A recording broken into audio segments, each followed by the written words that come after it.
Hello everyone, thanks for joining today's Emsi Burning Glass webinar. I'm delighted to be hosting today's session, and thanks to you all for joining us. I'm joined today by Ben Owen, our Director of FE. Hello to you, Ben. Hi Anthony, hi everyone. This is the second in a two-part webinar series, the first of which was last week, where we are laying out our thoughts on 3 pragmatic steps to help with curriculum alignment, that is aligning your curriculum to what your local and regional labour market needs. I'm Anthony Horne, for those of you who don't know me. I lead our sales and engagement activities here in the UK. If you have any questions as we're running through today's session, please use your chat box in the GoToWebinar console.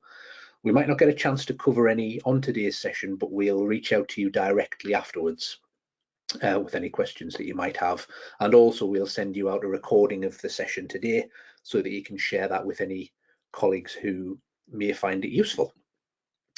So what we're going to cover off today, firstly a reminder of why we're talking about this issue, so why curriculum alignment is such a hot topic right now. Then Ben will share some common themes from the work that he leads on with the FE sector across the UK. Then we'll run through each of the 3 steps and highlight some of the key reports within FE Analyst, and we'll also highlight a new data set that we've just started to introduce this academic year for you all.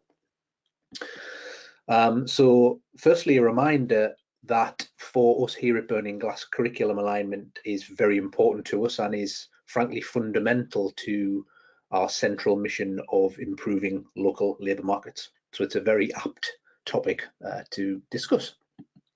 And that's why we've tried to lay out those 3 pragmatic steps to help you with your curriculum alignment and your curriculum planning. That is, firstly, to assess your local labour market, then to benchmark your curriculum, and finally to connect your courses to demand. To recap really on something I talked in a little more detail about last time, for colleges and providers in England in particular, there is certainly a big focus on the sector right now. So we've seen the Skills for Job white paper and the skills bill and various consultations happening around the FE system. And it's fair to say, of course, that we've seen similar patterns in Scotland and Wales and Northern Ireland, and indeed other countries in recent years, where there's been significant changes to the vocational and FE system. One of the common themes, I think, that we've seen across all of those changes has been this drive towards a closer connection between what providers offer and what regional labour markets need. But the big question on that is, how can you identify what your local labour market actually needs? Well, firstly, understanding that demand and need from employers and need from the wider labour market will absolutely differ between different regions and between different localities. So just some data to demonstrate that. Here we can look at jobs most in demand from employers over the past 12 months, firstly on screen here in Edinburgh, and we can see the 10 jobs that have been most in demand in Edinburgh this past 12 months. And then if we look at that same 12-month time period for Aberdeen, we can see firstly a couple of jobs that appear on both lists, so jobs with big demand in both localities, but then quite a significant difference. So jobs that are in demand in each region that don't appear on the other list. So just an example there of how local and regional labour markets really do differ here at a job level.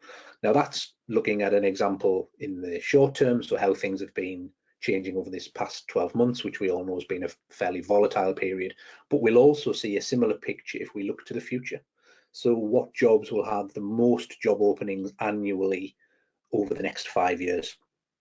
And again, we can use a couple of different localities just to make that point, to test the data. So firstly, the 10 jobs that are going to see most job openings in Sunderland over the next 5 years, and then 10 jobs that are going to see the most job openings in Bournemouth over the next 5 years. That's exact same pattern shows through here. So although these are very different localities, there's a mixture of jobs that appear on both lists that are obviously important across both of those regions, and they may well be jobs that are important across many regions of the UK economy, but then we'll always see jobs that are only important or are particularly important to each region in isolation, like we see here.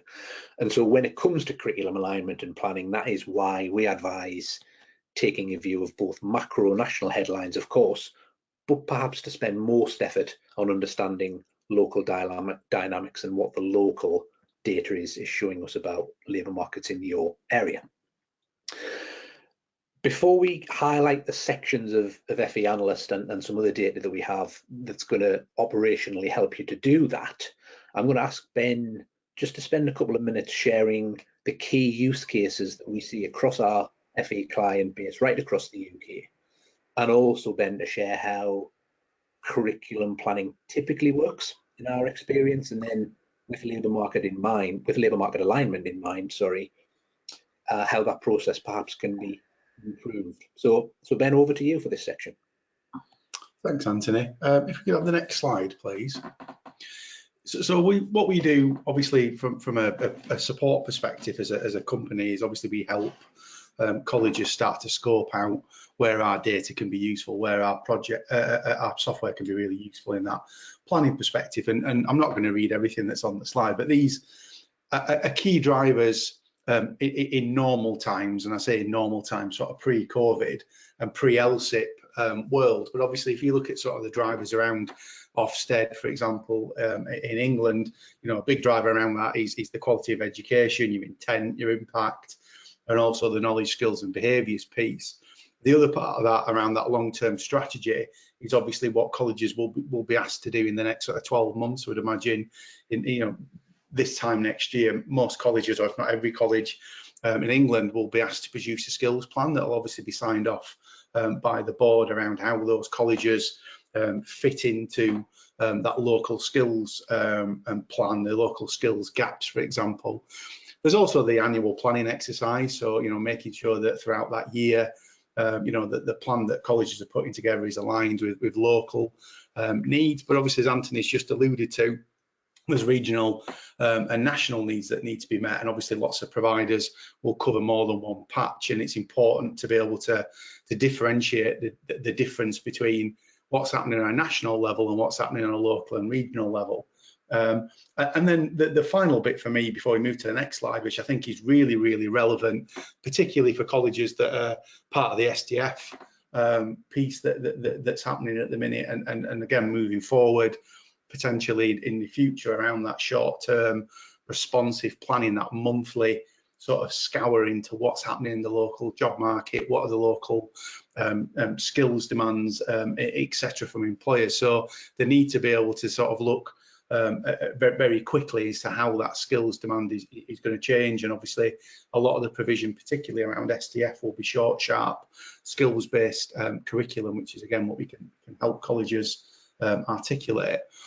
Other cases which again, throwing in some examples there, so like strategy and impact and the sort of bid side of it.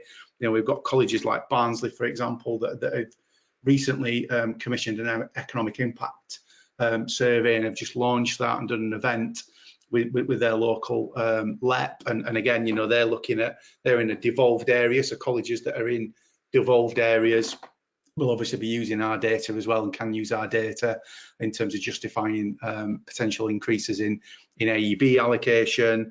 There's another couple of colleges like Heart of Worcestershire, they use data particularly well in that sort of long-term marketing piece, that IAG piece around what's happening around their local area. How do they showcase that to employers? How do they showcase that to potential students and parents? Particularly, like I said, that marketing piece, that intent piece is really, really important. And another good example of that, like I say, is a college north of the border in Scotland, Dundee and Angus. They are really keen around, particularly around that business development, employer engagement, piece around, what is the current demand for employers around skills, what is the current demand for employers around apprenticeships. Again, our sort of job posting data really helps those colleges get to the bottom of that and really go through that in a bit more detail. So we can have the next slide, please, Anthony. Thank you. So now we're going to talk about the sort of planning side of it. So this is, again, where most colleges will tend to use LMI, tends to be at the planning launch, which I know that will be coming up quickly. If you've not already started it, I would imagine most colleges will start that planning launch in the next 4 to 5 weeks. And LMI is usually considered, again, the reports are run out of analysts, and booklets are put together. If I go back to my time when I worked at Grimsby, and what Grimsby do particularly well as a college is produce these sort of very nice booklets for each curriculum area around LMI, and it's considered throughout that planning launch, that planning initial meeting, so really calendar wise from sort of November through to maybe January, February. If we look at like the next slide, we're going to look at what we're starting to call a responsive or a dynamic curriculum planning process, and that's thinking about using LMI all year round. So not just within that sort of initial planning, traditional planning meetings, but also making sure it features in that approval and sign-off process, but obviously all the way through that implementation. And as we've seen with the challenges with COVID in the last sort of 18, 19 months, and what we'll probably see some disruption in the job market now that furloughs end, and there'll be lots and lots of changes in that local job market, lots and lots of changes in skills demand. So, thinking about how colleges can use that data more frequently. I mentioned the sort of monthly skills stuff, but also starting to think about a more responsive marketing and recruitment strategy as well. So again, thinking about how our data can be used to attract sort of non-traditional customers for some colleges, so the sort of commercial full cost, like I said, the skills-based type stuff, but also around how you're setting your sort of longer term strategy as well. If we go on to the next slide, please, Anthony. And the final bit for me, really, again, speaking from experience and working with our clients on a day-to-day basis, I think the absolute critical piece for me and for all our colleges that do a fantastic job with LMI is that it needs to be owned and embedded. So there needs to be a senior stakeholder that's really driving that process, to be a really clear process map about where LMI is used, how LMI is tested, and making sure that it's ultimately having the impact that everyone expects it to have. And the final sort of section on that slide there, if you torture the data enough, it will tell you anything, which again is a little reminder that yes, LMI is absolutely critical in planning, but B, it's also really critical as part of that bigger piece. So understanding where it's used and how it's interrogated is absolutely critical for successful colleges moving forward. Thanks, Ben. That's a really useful kind of strategic view there, and hopefully everyone on the session found that as useful as I did. Some really key bits in there, I thought, in terms of how the data can fit differently in different colleges, but we find sort of common success when there's that senior ownership and when there's that sort of regularized usage of the data through the process. And also, I guess, just as you've touched on at the end there, almost an acknowledgement that the data is part of the process. It's not the be all and end all, but it's a really important part of curriculum planning and curriculum alignment. So thanks for talking us through that. Okay, then, so how can FE Analyst and our other supporting data sets help? How can Emsi data help you with this? And what are the key reports and data sets for each stage of that process that we've talked through? And there are various reports in FE Analyst, and I'm just going to highlight some of them and some of the key insights that you can take from those reports. The first step then, assess your local labour market. I think the key word there is local. So we saw on an earlier slide that we'll often see differences across local and regional labour markets, as well as some commonalities that might reflect national trends. And both things are useful to be aware of. But as we've touched on a few times already in today's session, that local view, that's really where you're going to get the useful insight, and that seems to be where the external focus on the sector is pushing providers towards that local responsiveness. So within FE Analyst, and the economy overview report is going to provide lots of useful insight about that local picture. So not least because, as we can see on screen, you can choose and build the region that you're most interested in from local authority level upwards.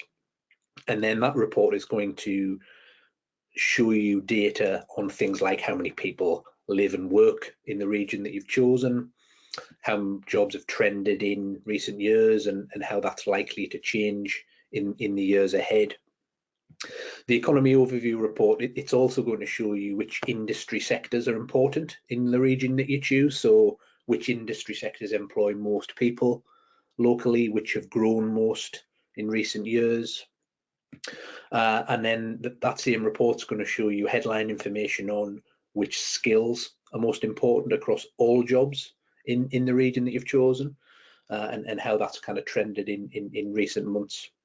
So that's really a report, the economy overview report, that's going to give you that starting point through a set of useful aggregate data points that's giving you that starting point to build from. Moving on to the next step in our process, the benchmarking of your curriculum. And this is where we can introduce a new data set that we are starting to open up to clients this academic year, namely using DFE data to help us better understand supply into the labour market and see how that fits with the demand coming from labour market. So the demand for jobs and skills from particular employees in particular localities. Now, this data isn't fully embedded within FE Analyst as yet. That will happen soon, but we can share this data in a couple of formats right now. So do please reach out to us for more information on how that might work best for you.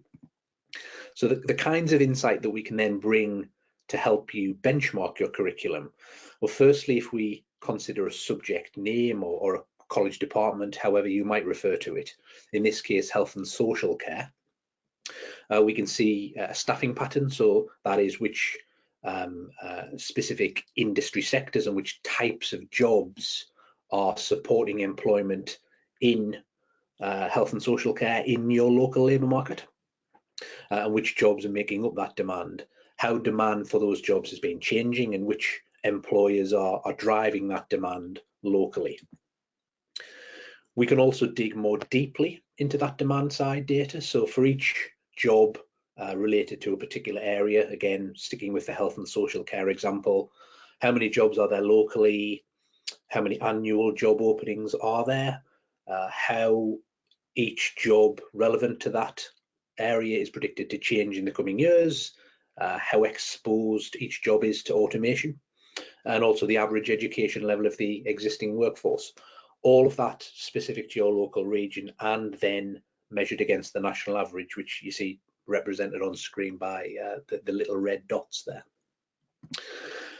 Again, we can dig even a step deeper and understand specific skills that are in demand for those jobs that are related to that particular subject name or department in your provision.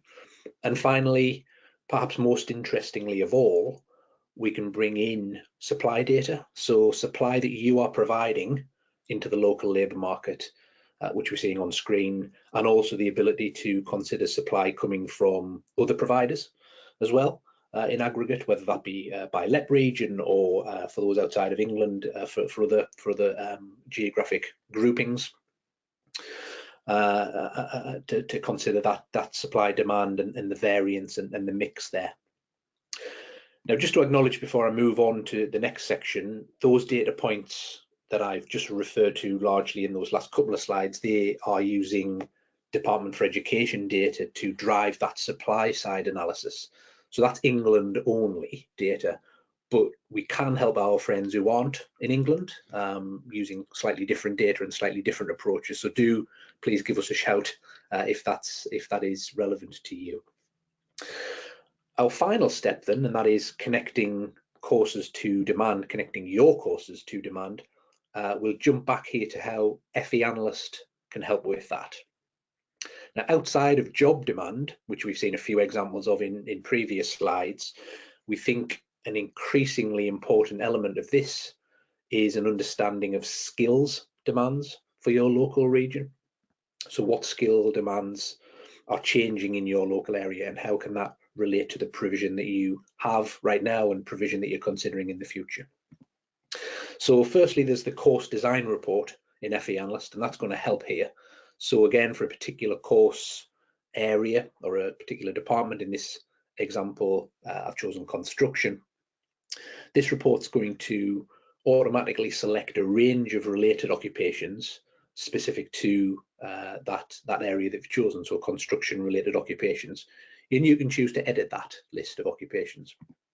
The report's then going to show you for each of those occupations how many people are employed locally and how's that changing, how many job openings are there, and how important are those jobs to your local labour market through the location quotient data.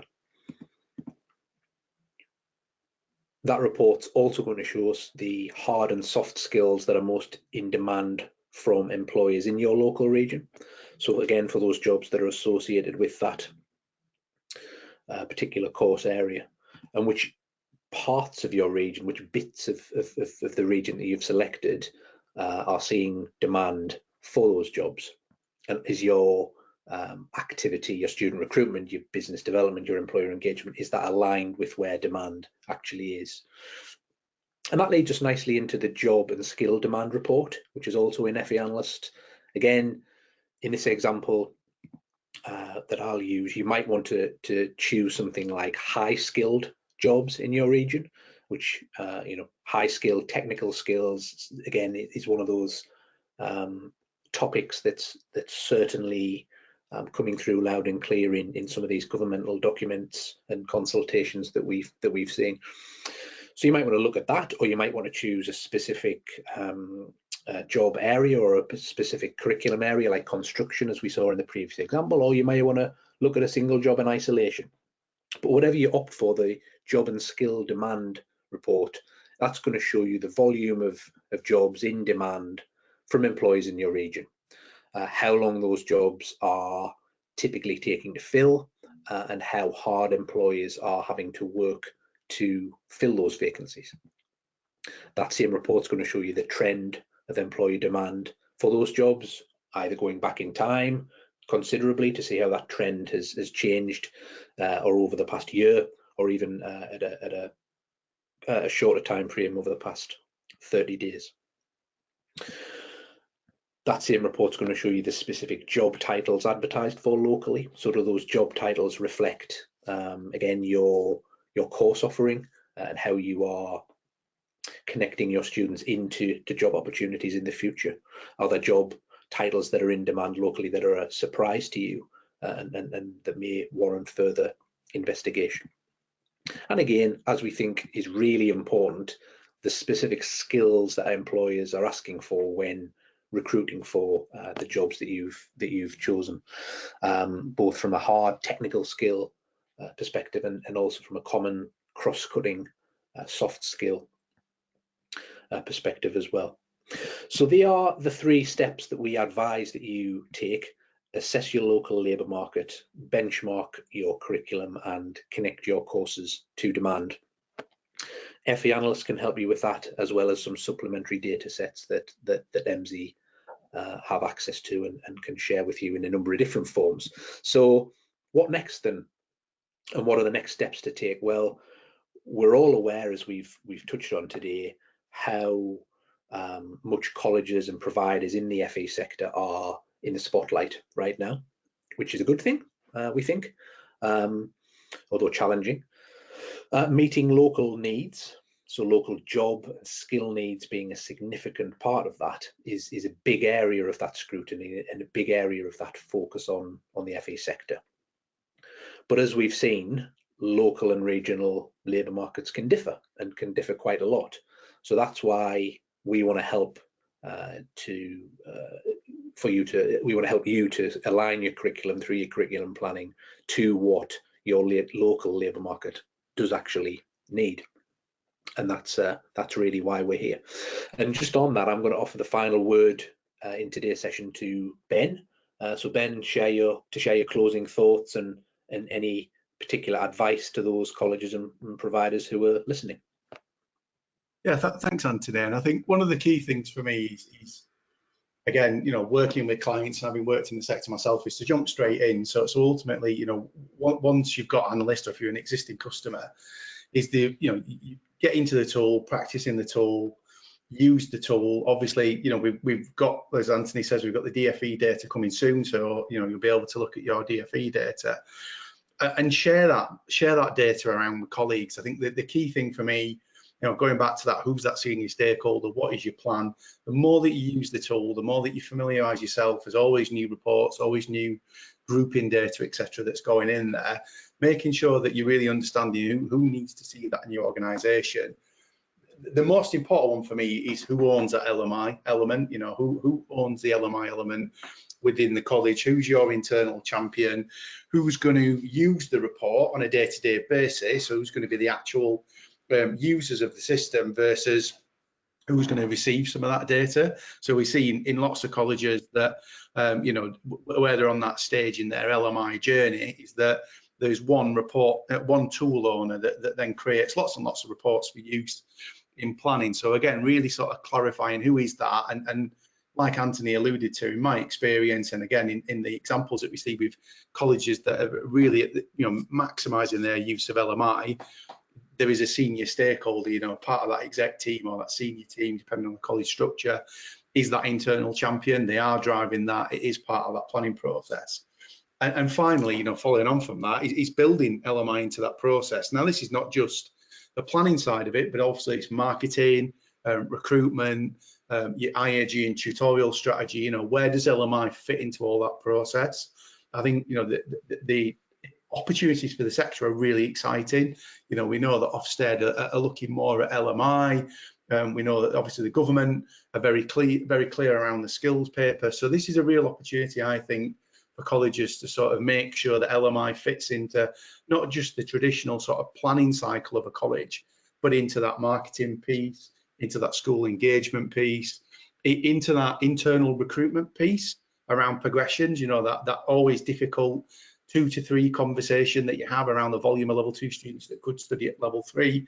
There's lots of data that allows you to sort of show your students and stakeholders the salary differential between level 2 skills and level 3 skills, and yeah, definitely making LMI a mandatory section, making it a really key part of not just planning, but like I said, part of your career strategy. You've got Gatsby benchmarks to hit, and particularly Gatsby 2 and 4.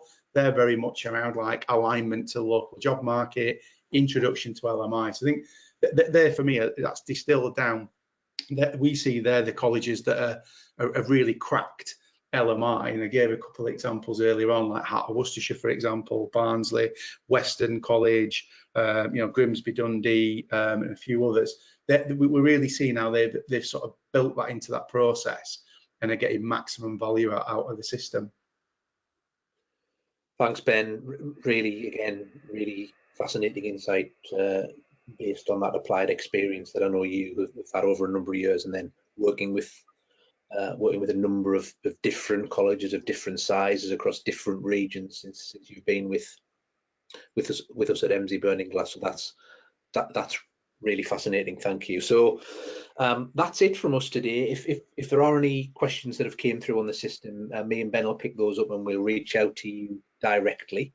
You'll also receive a recording and a copy of the recording as part of the automatic follow-up. But in the interim, if you do have any burning questions or any specific issues you want to pick up very quickly, then do reach out directly to either me or Ben, and we'll get right back to you. But in the interests of time and brevity, we've just hit the 30-minute mark, which always makes me happy, and we can draw things to a close. So thanks again to you all for joining us. I hope it's been useful. We look forward to speaking to you all in the near future.